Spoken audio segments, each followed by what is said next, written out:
Welcome back, everyone. Happy Monday to you. It's a little bit before noontime here. Mailman just left, dropped off a couple of letters for us. I'm sitting here watching highlights from this weekend's NFL games. And so going to roll on with some sports theme here and open up a couple of TTM returns.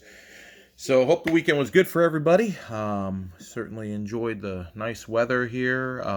It was great to just kind of unwind a little bit and just kind of take it easy. So much needed to recharge the batteries. And now we're going to start off with a brand new week, and that week includes some TTMs. So as you see in front of us here, we have got two returns, one coming out of West Palm Beach, Florida, and the other one, a mystery envelope. One thing I did notice also is that now not only are we able to kind of differentiate based on the new style envelopes versus the old, but also with me having purchased a book of traditional stamps versus the ones I get at the kiosk there. So someone had made mention to me and said, hey, maybe what you should do is get a new book of stamps, a new style of stamps each time, so you can kind of also gauge the time frame. I don't know if anybody does that. It might be something interesting to try out just for the giggles of it, to see what that looks like. But honestly, I absolutely hate standing in line at the post office. I try to avoid it as much as possible. Really, the only time I think now that I actually have to sit in line at the post office is if I need international forever stamps, and I still got a decent supply on those because I don't send out internationally too much, but I did stock up on things. But I know that day is coming when I'm going to have to go in there and make that purchase. So maybe when I do that, I'll buy a couple of different sets of stamps and maybe give that a try to see what happens. But for now, we're just going to stick with what works, tracking everything. With these, obviously, this one I couldn't track. I just know it's a little older. I have my thoughts about what might be in there, but no way to really know. Florida, again, could be just about anything. So what I'm going to do is we're going to start off with the Florida and see what we get here. Oh, I actually, what's funny is with these envelopes here, hasn't been all that long that we've been using them, but I ran through the entire box. It was either 75 or 100 that were in the box. I actually found out today that I ran through them when I was getting ready to put together some of the TTMs that I got together over the weekend, and now I'm like, oh man, I'm out of these envelopes. So I really like using them as opposed to the old school, lick'ems. Especially in this COVID era. So maximize my chances of getting stuff back. So I wanted to go ahead and just pick up another box. So I'm going to delay an extra day. What I get back, shoot. So this is awesome. One thing didn't come out exactly the way I wanted to, but Hall of Famer Dave Keon. Dave is a very, very solid Hall of Famer that signs through the mail for the fans. So I sent him out these 3 cards. 3 seems to be like a good number for him. So I put in those 3, and then I did also add in one of the Hall of Fame cards. So not signed, or is it? So he signed it on the back. I was hoping that he would see that I wrote that in and then would instead, actually sign it on the front. But hey, you know what? It's a Hall of Fame autograph, so I am not going to complain about that at all. Actually, let's let the autograph show. So continues on with the theme I've had kind of recently of guys signing on the backs of cards. But in this case here, I think what I just need to do is put a sticky note on the back for people that I send out to, so that they'll sign it on the front. But what I tried to do with Dave is pick out different teams. So I've got his juniors team here. I've got the Hartford Whalers, and then I've got a Toronto Maple Leafs. So very happy with that. I'm always pleased anytime I can add to my NHL Hall of Fame collection. So definitely awesome stuff with that. And hey, you know what? I'm not going to complain about that. It's a Hall of Famer autograph. He could have signed it sideways. It's still a Hall of Fame autograph. So that was a great return there. And it only took maybe like 10 days or something to get back. So that was actually a really, really quick return. So very, very pleased with that. So next, on to our mystery envelope. So this could literally be coming from anywhere in the country. And we know it's a little bit older. So let's see what we got here. Okay. I cheated a little bit there, and I kind of looked in there already. Yep, so I had seen that this guy had finally kind of gotten around to doing his returns. So I was kind of wondering where mine was, because I had sent out certainly within a good window. And I am pleased to see that they are back. So, USA Baseball member Carson Bowen. So, great, because I knocked out now 2 more cards for the Stars and Stripes sets, the 2019 and the 2020. And that is what his autograph is. Nothing more than just KB.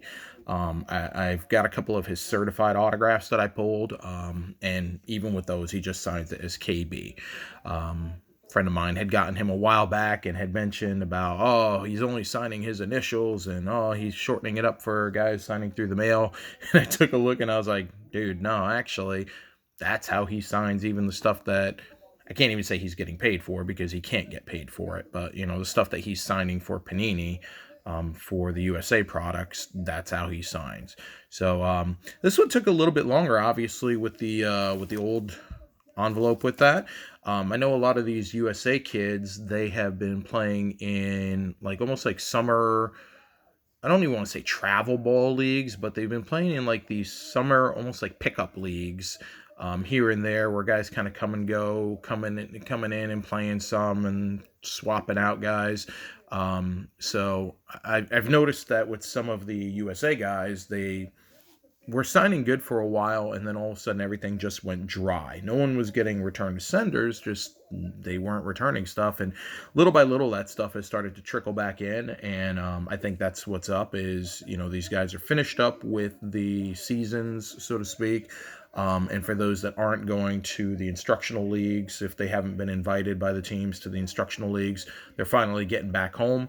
And hopefully they are going through all their mail and sending stuff back out. So, yeah, 6 of 6 with that. And the only reason I sent the 6 is because I had the 19 and the 20. Otherwise, I would have just sent the 3. But great return there. So another one to add to each of the Stars and Stripes sets that I am actively working on.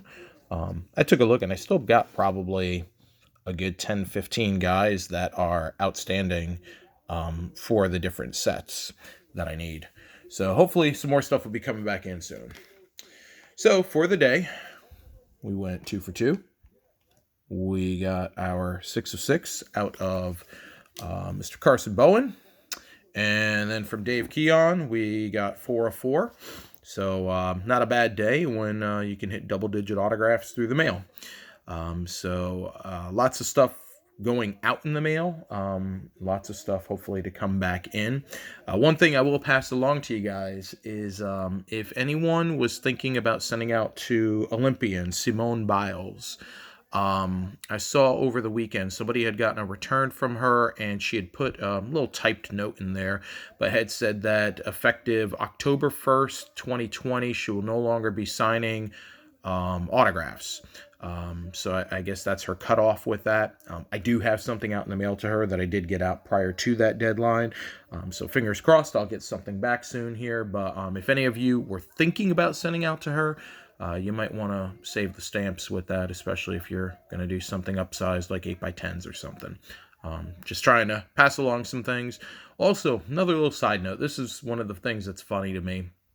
For those of you that have graphed or kind of know who are the really solid TTMers, everybody knows that Frank Tanana, former pitcher with the Tigers, the Mets, awesome TTMer. I mean, if you got somebody that's starting out with TTMs or says, hey, I just want somebody that I know is going to sign for me, he's probably one of the most guaranteed guys out there. I saw over the weekend where this guy had posted in a Facebook group that he was going to be doing a private signing with Frank Tanana and was charging, it was either like $6 or $10 a card. And pretty much everybody blasted on that, saying, dude, Frank like signs very willingly for people. He's one of the most accommodating guys out there when it comes to signing. Who the heck is going to pay for his autograph? And, one of the replies was, oh, well, it's good for premium items as well. And it's just funny how you've got some of these guys out here and they're just trying to make a buck off of anything and everything that they can.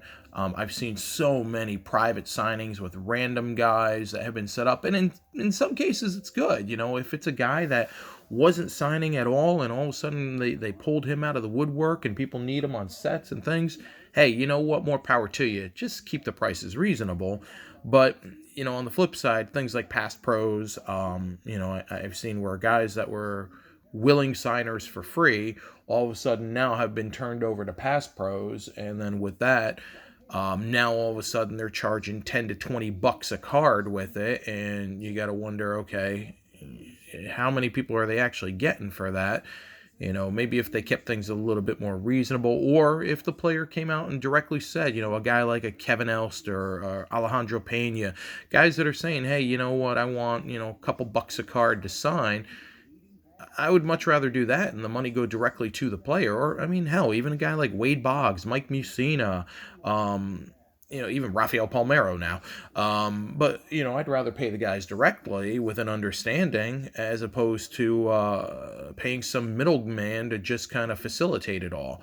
So anyway, getting off the soapbox with that, because there's still so many great signers through the mail, and as we see with this here, that what, if they want to charge for it, more power to them. Let them do their thing. It just kind of rubs me a little bit when I see some of that stuff, and some of the exorbitant prices that people are trying to charge to get guys to sign. So we're just going to stick to what we do here. I don't mind paying a fee. If I know it goes directly to the player, I would much rather do that than, pay a portion of it to some middleman for it. But back on topic. So for the day, yeah, like we said, 2 of 2 here. Great returns here. USA Baseball, Hockey Hall of Famers. Great stuff there. So, guys, I'm going to go ahead and put a bow on today's video. So, thanks as always for watching. Keep those comments coming in. Love hearing from you guys. And hopefully we'll have another video in the next day or so. But until then, stay safe, have fun, and hope your mailboxes are full of ink. Bye.